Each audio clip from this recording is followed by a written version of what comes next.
Mercredi 26 novembre, une dizaine d'éleveurs ovins alsaciens, vosgiens et d'autres départements voisins sont venus parquer symboliquement une trentaine de brebis et quelques agneaux devant le Parlement européen à Strasbourg. Cette manifestation n'était qu'une étape parmi d'autres, jalonnant une transhumance nationale avec pour point final Paris. Le message, c'est que la cohabitation entre l'élevage et le loup n'est pas possible et qu'il faudra faire un choix entre le loup ou nos paysages et nos troupeaux partout en France même. Que le loup ne soit pas un animal hyper protégé, mais qu'il ait une protection beaucoup plus simple et que l'on puisse plus facilement défendre nos troupeaux. Voilà. Ce qu'on veut, c'est zéro prédation sur les troupeaux. Après, que le loup reste en forêt et mange du gibier, ça ne nous dérange pas. Ce qui nous dérange, c'est qu'il vienne manger nos troupeaux. C'est un animal qui est protégé dans avec la Convention de Berne dans la directive Habitat, donc il est strictement protégé depuis une vingtaine d'années. Et en fait, comme il est impuni, on a plus de 20% de croissance par an de colonisation du loup sur le territoire français.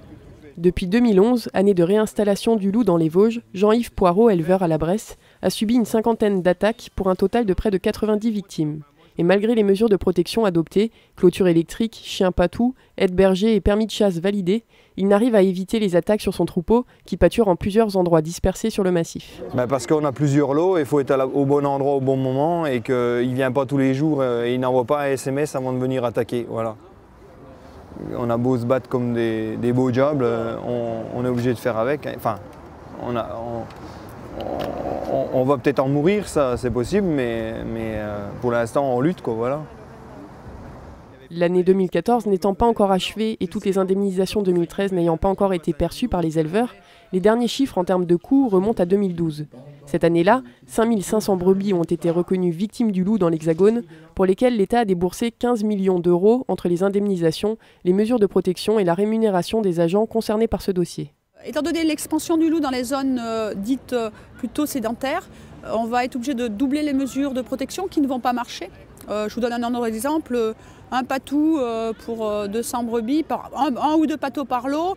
Quand vous êtes en élevage dans la Meuse et que vous avez 5-6 lots, vous multipliez les patous, vous multipliez les clôtures, c'est quasiment impossible, quoi.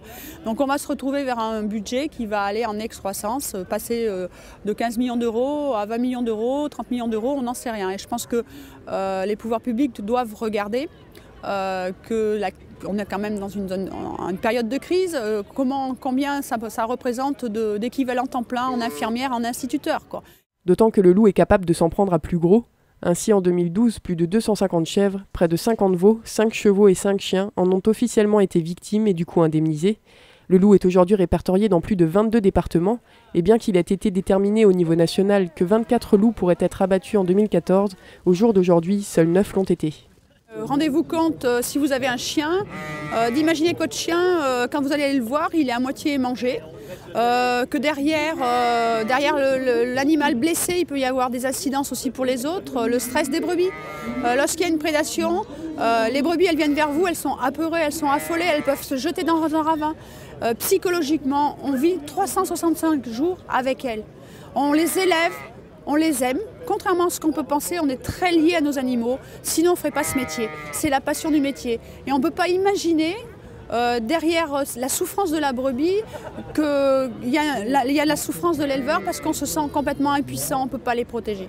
Une délégation d'une dizaine de personnes a finalement été reçue par Anne Sander, députée européenne, qui a recueilli leurs doléances et leur a proposé d'en parler avec ses homologues étrangers.